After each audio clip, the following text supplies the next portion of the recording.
বিসমিল্লাহির রহমানির রহিম। আসসালামু আলাইকুম। ত্যাগের পরাকাষ্ঠা, তাকওয়ার মহিমান্বিত পথ নির্দেশনা এবং আত্মশুদ্ধির অনন্য বার্তা নিয়ে বছর ঘুরে বিশ্ব মুসলিমের দুয়ারে আবারও হাজির পবিত্র ঈদুল আজহা।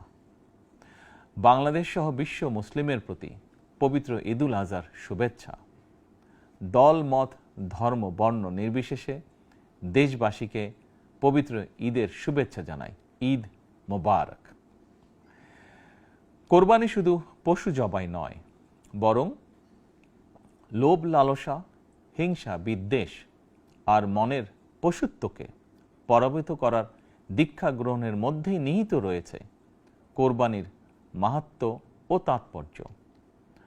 আল্লাহর শ্রেষ্ঠত্ব ঘোষণা করে নিজেকে আল্লাহর কাছে সমর্পণের এই উৎসব আমাদেরকে ত্যাগের মহিমায় উদ্ভাসিত করবে, সত্য সুন্দরের দিকে ধাবিত করবে।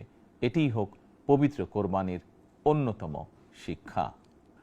প্রিয় দেশবাসী, যাদেরকে আল্লাহ এবছর কোরবানি করার সামর্থ্য দিয়েছেন, তাদের প্রতি আমার বিনীত আবেদন, এবছর যাদের পশু কোরবানি দেওয়ার সামর্থ্য হয়নি, তাদের সঙ্গে কোরবানির পশুর মাংস ভাগাভাগি করে নিন।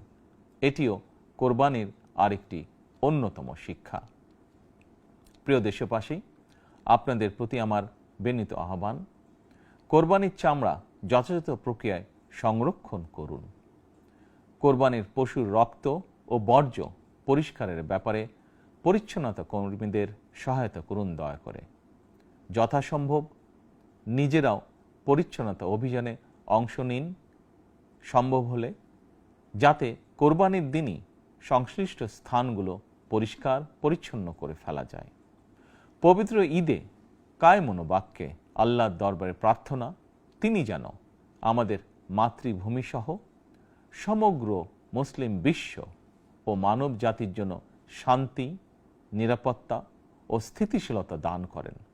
একই সঙ্গে আমি বিশ্ব জুড়ে শান্তি, সম্প্রীতি এবং নিরাপত্তার জন্য মহান আল্লাহ রাব্বুল আলামিনের দরবারে প্রার্থনা করছি। প্রিয় দেশবাসী, আবারও আপনাদেরকে ঈদুল আজহার শুভেচ্ছা জানাই। ঈদ মোবারক।